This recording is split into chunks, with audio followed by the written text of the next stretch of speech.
салом бинандагони гиромӣ, нашри навбатии барномаи соҳибкорро аз телевизиони тоҷикистон манзури шумо мегардонем. ҳукумати мамлакат ҷиҳати фароҳам овардани шароити мусоид барои пешбурди фаъолияти соҳибкорӣ пайваста чораҷӯӣ карда истодааст. Президенти ҷумҳурии Тоҷикистон пешвои миллат муҳтарам Эмомалӣ Раҳмон зимни ироаи паём ба Маҷлиси олии Ҷумҳурии Тоҷикистон таъкид намуданд ки татбиқи ислоҳот дар самти санҷиши субъектҳои хоҷагидор имкон дод ки то имрӯз шумораи мақомоти санҷиш аз 31 то ба 23 ва санҷиши фаъолияти субъектҳои хоҷагидор аз 300 ҳазори соли 2016 то 42 ҳазор дар соли 2024 кам гардад.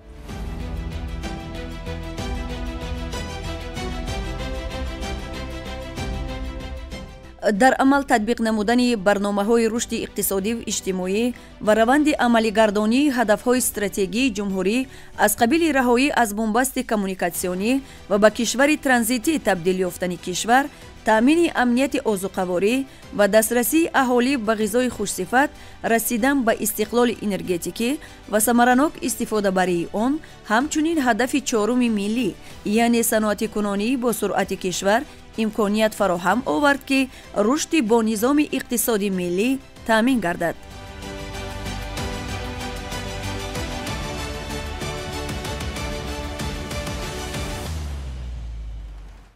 аз ҷумла муқаррароти дар кодекси андоз доир ба роҳандозии санҷишҳои андоз тибқи низоми идоракунии хавфҳо имконият дода истоданд ки шумора ва муҳлати гузаронидани онҳо маҳдуд ва сифатнокӣ таъмин карда шавад. Тибқи маълумот соли 2023 нисбат ба соли 2014 шумораи санҷишҳои андоз дар фаъолияти субъектҳои хоҷагидор 2 баробар кам гардидааст. Танҳо дар 11 моҳи соли 2024 аз ҳисоби санҷиши 1150 андозсупоранда ба бюҷети давлат иловатан 1 миллиарду 640 миллион сомонӣ ворид карда шудааст. бо мақсади беҳтар намудани муносибатҳои андозӣ бо андозсупорандагон, содаю қулай намудани қатъи фаъолияти соҳибкорони инфиродӣ тибқи шаҳодатнома фаъолияткунанда, кам кардани истифодаи ҳуҷҷатгузории коғазӣ ва дар ин замина пешгирӣ намудани таъсири омилҳои инсонӣ, хизматрасонии нави электронӣ омода карда шуда, дар асоси он бегузарондани санҷиши сайёри андозӣ бо роҳи ирсоли дархост тавассути ҳуҷраи шахсии андозсупоранда дар шакли электронӣ анҷом додани қатъи фаъолияти соҳибкорони инфиродӣ ва истифодаи ҳолатҳои алоҳида ба роҳ монда шудааст. Бояд қайд намуд ки тартиби қатъ намудани фаъолияти соҳибкорони инфиродӣ пас аз ирсол намудани дархости электронӣ аз ҷониби соҳибкори инфиродӣ ба таври автоматӣ модули таҳия гардидаи барномаи компютерӣ бе дахолати корманди мақомоти андоз анҷом дода мешавад ва фаъолияти соҳибкор дар давоми на дертар аз 3-5 соат тавассути махзани маълумот ба таври электронӣ қатъ карда шуда, дар ин хусус ба соҳибкори инфиродӣ доир ба қатъ гардидани фаъолият иқтибос аз феҳристи ягонаи давлатӣ бо тасдиқи QR-рамз пешниҳод карда мешавад. инчунин дар идомаи раванди ба қайдгирии давлатӣ шурӯъ аз моҳи декабри соли 2024 ба қайд давлатӣ гирифтани соҳибкорони инфиродӣ ва таъмин намудани онҳо бо ҳуҷҷати тасдиқкунандаи ба қайдгирии давлатӣ, патент ва шаҳодатнома бо шартҳои махсус дар шакли электронӣ тавассути замимаи мобилии андози ман роҳандозӣ гардидааст ки бо тартиби мазкур шаҳрвандон бе ташриф овардан ба мақомоти анҷомдиҳандаи ба қайдгирии давлатӣ ҳамчун соҳибкори инфиродӣ ба қайди давлатӣ гирифта шуда тариқи электронӣ ҳуҷҷати ба қайдгириро дастрас менамуданд. омӯзиши муқоисавӣ тамоюли тағйирёбии шумораи субъектҳои соҳибкорӣ нишон медиҳад ки тадбирҳои аз ҷониби кумитаи андоз дар самти рақамикунонӣ амалҳои ба қайдгирии давлатӣ оғози фаъолияти соҳибкорӣ андешудашуда ҷиҳати давра ба давра афзоиш ёфтани шумораи субъектони фаъолияти хоҷагидорӣ мусоидат намудааст. раванди тақвияти иқтидори иқтисодиву истеҳсолии мамлакат аз маъмурикунонии андоз боз ҳам сода ва дастрас намудани хизматрасонӣ ба шаҳрвандон ва андозсупорандагон мебошад. татбиқи чорабиниҳои муҳими маъмурикунонии андоз ба баландбардоштани эътимоди аҳолӣ ба мақомоти давлатӣ, гузариш ба моделҳои муосир ва самаранокии технологияҳои пешбурди системаи мақомоти андоз, баландбардоштани сатҳи дониши ҳуқуқии соҳа, огоҳии андозсупорандагон ва дар натиҷа мустақилона риоя намудани қонунҳои амалкунандаи соҳа ба идоракунии одилона равона карда шуданд. бо мақсади кам намудани санҷишҳои фаъолияти субъекти хоҷагидор аз тарафи мақомотҳои санҷишӣ ҳамасола аз тарафи кумитаи давлатӣ сармоягузорӣ ва идораи амволи давлатӣ ислоҳотҳо гузаронда шуда хулосаҳои лозимӣ бароварда мешавад. бояд қайд намуд ки бо гузарондани ислоҳотҳо дар қиёс ба 5 соли гузашта яъне ки санҷишҳои мақомоти санҷишӣ аз 73000 ба 42000 яъне 40% коҳиш дода шуд ки ҳама бо мақсади рушди фаъолияти соҳибкорӣ дар кишвар равона карда шудааст. Инчунин ҳамасола аз тарафи кумитаи давлатӣ сармоягузорӣ бо мақсади аз байн бурдани санҷишҳои беасос ва санҷишҳои такрорӣ ва ё ки такрориёбии ваколатҳои мақомотҳои санҷишӣ дар шаҳру ноҳияҳои ҷумҳурӣ мониторинг гузаронида шуда омӯзиши таҳлили иҷроиши қонуни ҷумҳурии Тоҷикистон дар бораи санҷиши фаъолияти субъектҳои хоҷагидор дар мақомотҳои санҷишӣ гузаронида мешавад ва аз натиҷаи он хулосаҳо ба ҳукумати ҷумҳурии Тоҷикистон пешниҳод карда мешавад. Президенти ҷумҳурии Тоҷикистон пешвои миллат муҳтарам Эмомалӣ Раҳмон зимни ироаи паём ба Маҷлиси олии ҷумҳурии Тоҷикистон пешниҳод ва таъкид намуданд ки дар давраи такмили санадҳои меъёрии ҳуқуқии зикршуда бо мақсади дастгирии давлатии фаъолияти соҳибкорӣ, фароҳам овардани фазои мусоид барои ҷалби сармоя ва таъсиси ҷойҳои корӣ ба ҳама намуди санҷишҳои фаъолияти субъектҳои соҳибкорӣ ба истиснои санҷишҳои мақомоти андоз то 1 январи соли 2027 мораторий эълон карда шавад.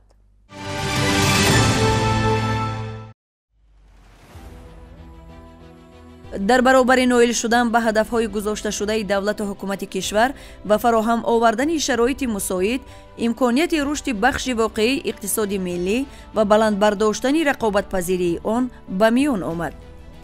дар ин ҷода саноати кунонии босуръати кишвар ҳамчун ҳадафи чоруми миллӣ ва солҳои 2022-2026 солҳои рушди саноат эълон гардид. ҳоло истеҳсоли маҳсулоти саноатӣ дар муқоиса бо нишондиҳандаи соли 2023 афзоиш ёфта, соҳаҳои саноати сабук, металлургия, хӯрокворӣ, истихроҷу коркарди маъдан, саноати кимё ва масолиҳи сохтумонӣ ба пешравиҳои назаррас ноил шуданд. айни замон масъалаҳои суратбахшии рушди соҳаи саноат ва устувории он, таъсиси корхонаҳои муштарак бо ҷалби сармояи дохилию хориҷӣ, ҷорӣ намудани навовариҳои техникию технологӣ дар истеҳсолот ҳамчун масъалаҳои аввалиндараҷа маҳсуб мешаванд. ҳукумати ҷумҳурии Тоҷикистон дар стратегияи миллии рушд барои давраи то соли 2030 барои таъмини рушди устувори иқтисоди миллӣ тавассути ҷалби сармояи хориҷӣ эътибори махсус зоҳир карда, онро яке аз ҳадафҳои сиёсати иқтисодӣ эътироф намудааст. тибқи стратегияи миллии рушд барои давраи то соли 2030 ҷиҳати расидан ба ҳадафҳои стратегӣ аз ҷумла таъмини истиқлолияти энергетикӣ ва гузаштан ба истифодаи самараноки нерӯи барқ, аз бумбасти коммуникатсионӣ баромадан ва ба кишвари транзитӣ табдил додани Тоҷикистон, ҳифзи амнияти озуқаворӣ ва таъмини дастрасии аҳолӣ бо ғизои хушсифат, вусъати шуғли пурмаҳсул ва саноатикунонӣ бо суръати кишвар равона мегардад. то имрӯз иқтидори энергетикии кишвар беш аз 10,000 мегаватт зиёд карда шуда, зиёда аз 10500 километр роҳи байналмилалии автомобилгард, 219 километр роҳи оҳан, 326 пул ва 6 нақби мошингузар сохта ва истифода дода шуданд. танҳо дар соҳаҳои маориф ва тандурустӣ маҷмӯан беш аз 6000 муассисаҳои нави таълимӣ ва иншооти соҳаи тандурустӣ сохта ва истифода дода шуд. албатта яке аз хусусиятҳои хоси рушди иқтисодии миллии ҷумҳурии Тоҷикистон албатта ин рушди ба инвестисия асос ёфта ба ҳисоб меравад ки ин марҳилаи дуюми татбиқи стратегияи миллии рушд барои давраи то соли 2030 аст. дар ин замина ба тавсияи иқлими сармоягузорӣ, ба ҷалби сармоягузорони хориҷӣ, ба фароҳам овардани шароит ҷиҳати ҳам ҷалб ҳам истифодаи самараноки сармоягузориҳои дохилии хориҷӣ солҳои охир тадбирҳои мушаххас андешида шуданд. дар сафарҳои расмии давлатӣ ва кории худ пешвои миллат президенти ҷумҳурии Тоҷикистон муҳтарам Эмомалӣ Раҳмон бо доираҳои соҳибкориёну сармоягузорони кишварҳои хориҷӣ вохӯрӣ анҷом медиҳанд ва шахсан кафолат медиҳанд ки ҳангоми ба иқтисодиёти ҷумҳурии Тоҷикистон сармоягузорӣ кардан дар ҳимояи давлат қарор доранд ва имрӯз ҳам бунёди корхонаҳои муштарак дар ҳудуди кишвар ва ҳам ҷалби сармоягузорӣ дар соҳаҳои инфраструктура имконият доданд ки Тоҷикистон ба рушди устувор дастёб гардад ва дар баробари ин рушди бомароми соҳаҳои алоҳидаи хоҷагии халқ таъмин карда шавад. و یک نقطه دیگر قابل تاکید است که ضمن سفرهای کاری رئیس شهر دوشنبه محترم رستم امامعلی هم به جمهوری خلقی خطای و هم به جمهوری اسلامی ایران و به دیگر کشورهای خارج یک قطار سازشنامه ها و قراردادهای اینوستیسیونی به امضا رساندند که البته آنها هم برای رشد اقتصادی پایتخت و در مجموع برای رشد اقتصادی ملی روانه کرده شدند. فراهم آوردن شرایط مساعد برای رشد صاحبکاری و سرمایه‌گذاری یکی از مقصدهای اساسی دولت و حکومت جمهوری تاجیکستان محسوب می‌یابد. тоҷикистон таҳти сиёсати хиратмандонаи асосгузори сулҳу ваҳдати миллӣ пешвои миллат президенти ҷумҳурии тоҷикистон муҳтарам эмомалӣ раҳмон ба яке аз давлатҳои таваҷҷуҳпазири ҷаҳон махсусан дар раванди ҷалби сармояи хориҷӣ барои рушду нумӯи соҳаҳои гуногуни иқтисодиёт ва баланд бардоштани манзалати ӯ дар арсаи байналмилалӣ табдил гардида барномаҳои гуногун ҷиҳати расидан ба ҳадафҳои баланд бардоштани сатҳу сифати зиндагии сокинони мамлакат амалӣ гардида истодаанд. бояд қайд намуд ки муаррифии фазои сармоягузорию соҳибкорӣ ва ҷалби сармояи мустақими хориҷӣ барои таъмин намудани рушди устувори иқтисоди миллӣ яке аз самтҳои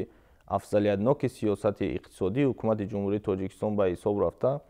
дар ин самт аз ҷониби кумитаи давлатии сармоягузорӣ ва идораи амволи давлатӣ пайваста форуму ҳамоишҳо ва анҷумани сармоягузорӣ дар дохил ва хориҷи кишвар бо иштироки доираи бахши хусусӣ ва мақомотҳои давлатӣ баргузор карда мешавад ки дар доираи онҳо санадҳои дуҷонибаи ҳамкорӣ ба имзо расонида шуда, ин ҳам бошад ба рушди иқтисодиву иҷтимоии кишвар мусоидат менамояд. айни замон ба ҳолати 1 декабри соли 2024 маҷмӯи лоиҳаҳои сармоягузории давлатии амалкунанда дар ҷумҳурӣ аз 90 адад, аз он 54 лоиҳаи грантӣ, 6 лоиҳаи қарзӣ ва 30 лоиҳа дар ҳаммаблағгузории қарз ва грант иборат мебошад ки маблағи умумии онҳо 59 миллиард сомониро ташкил медиҳад ки ҳамаи ин сармоягузориҳо ба соҳаҳои гуногуни хоҷагии халқ равона карда мешаванд ки соҳаҳои афзалиятнок аз ҷумла маориф, тандурустӣ, кишоварзӣ, энергетика, нақлиёт ва дигар соҳаҳо рушд намояд ва ҳамаи ин боис ба он мегардад ки ҷойҳои нави корӣ ташкил гардида, сатҳи камбизоатӣ паст карда шуда ва дар маҷмӯъ рушди иқтисодиёти ҷумҳурӣ таъмин гардад. дар таркиби маҷмӯи лоиҳаҳои амалкунанда маблағҳои грантӣ 68%, маблағҳои қарзӣ 29% ва саҳми ҳукумати ҷумҳурии тоҷикистон аз ҷумла саҳми корхонаҳои давлатии ҷумҳурӣ, мақомоти иҷроияи маҳаллӣ, ҳокимияти давлатӣ 3%-ро ташкил медиҳад. бо шарикони рушд 31 созишномаи қарзиву грантӣ вобаста ба татбиқи 21 лоиҳаи сармоягузори давлатӣ ба маблағи умумии $794,2 миллион ИМФ ба имзо расонида шуданд. бо мақсади муаррифии молу маҳсулотҳо ва дарёфти шарикони тиҷоратӣ портали интерактивии соҳибкор бо соҳибкор таъсис дода шудааст ки субъектҳои соҳибкорӣ метавонанд аз ин хизматрасониҳо истифода баранд. яке аз сиёсати созанда ва дурбинонаи пешвои муаззими миллат дар самти дастгирии соҳибкорӣ ин аст ки ҳамасола дар ҷумҳурии тоҷикистон дар вилоятҳо, шаҳру ноҳияҳо форумҳои байналмилалии соҳибкории сармоягузорӣ гузаронда мешаванд. моҳи август форуми байналмилалии соҳибкории Помер Инвест 2024 ва дар форуми байналмилалии соҳибкории Хатрон Инвест ва инчунин дар доираи 10-мин намоишгоҳи ҳамоиши байналмилалии соҳибкорон таҳти унвони суғд водии имкониятҳо баргузор карда шуд ки ин имконият медиҳад ки соҳибкорону сармоягузорон метавонанд аз ин форумҳо ҷиҳати дарёфти шарикон ва таъсиси корхонаҳои саноатӣ дар ҷумҳурии тоҷикистон